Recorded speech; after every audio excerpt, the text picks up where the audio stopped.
All right, good afternoon. Mark again with Alice Defense, and today's kitchen talk, we're talking about flying with your firearms. Today I am in Phoenix, Arizona, so the kitchen that I'm speaking to from today is actually in a hotel. But what I wanted to do was I wanted to take my firearms with me on a short trip I'm going to take with my fiance and see how everything works out, because I was doing a little bit of research. I found out that last year, in 2015 alone, TSA seized about 2,600 firearms in the course of the year from all across the United States and different airports. And actually, Phoenix Sky Harbor, the airport that we flew into, was within the top 5 for amounts of firearms seized. And so I decided, I'm like, somebody has to be doing something wrong here. So I thought that I would go ahead and make my own video and see how we go about doing this. So first thing that I did was I had a flight on Friday, so Thursday I called American Airlines and let them know that, hey, I'm bringing a firearm onto the flight.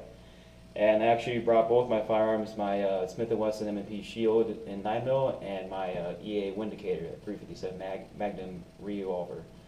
And when I talked to American Airlines, I already did a bunch of research, so I knew that I had to have my firearms in a locked hard case, and the ammunition had to be separate in the box, but it couldn't be loaded into the firearms, and the ammunition had to be in its own factory box, and all the magazines had to be unloaded.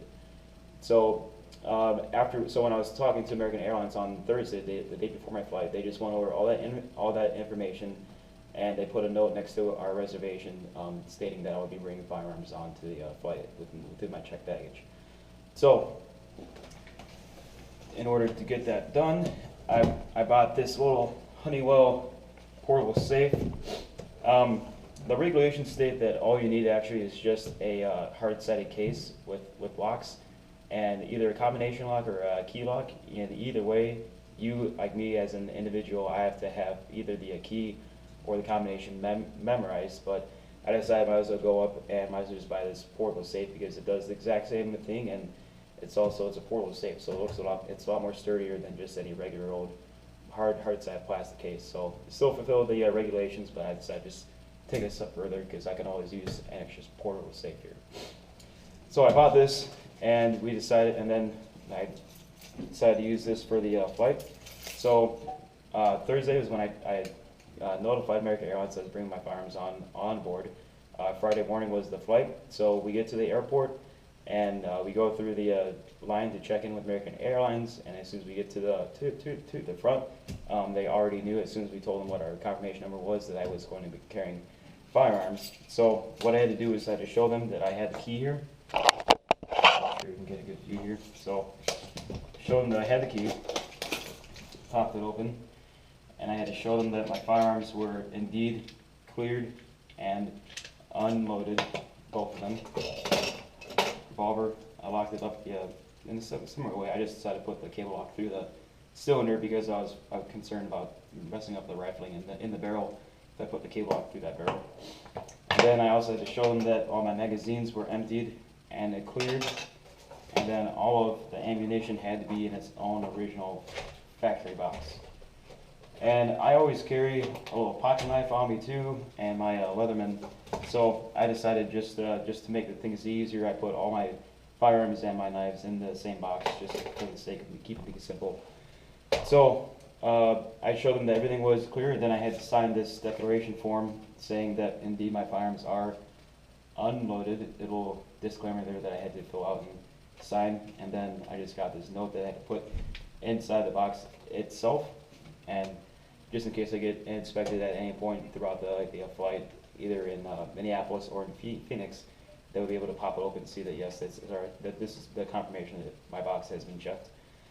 And when I was talking to the TSA lady, I was asking her, why do people get so many firearms seized?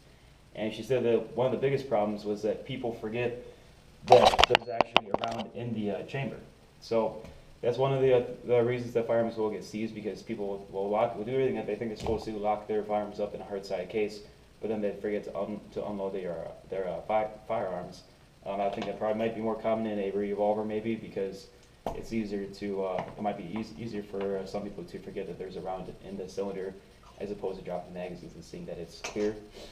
And she said the other reason that people get their firearms or ammunition or their checked baggage seized it would be because the ammunition is not in its factory box, and sometimes there's just loose ammunition in the box too, and apparently that's against their regulations as well. So she was telling me those were the top two reasons that they've seized guns at Minneapolis, and what they suspect as far as across the rest of the United States.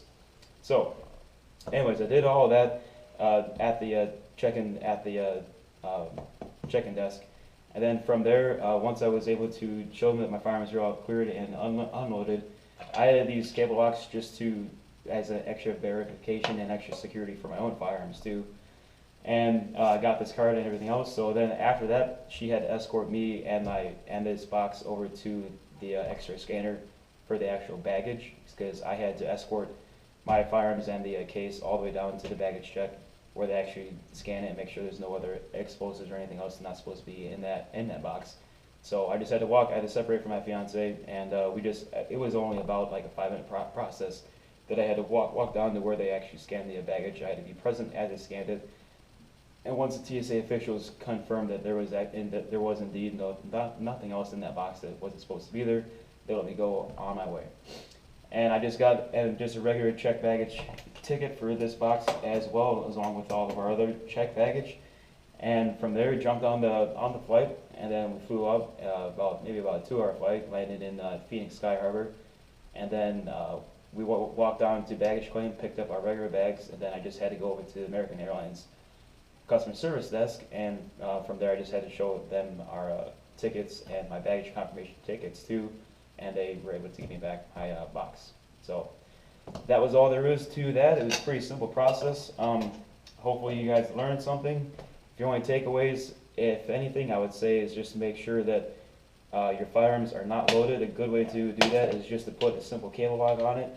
Like I said before, these cable locks are actually, you can get as many cable locks as you want from your local police department for absolutely free.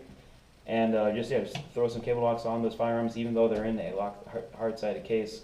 That's just going a little bit above and beyond, but that's an easier way to confirm and to show the TSA agents that your firearms are indeed loaded or are not loaded, and that they're cleared. And the ammunition too.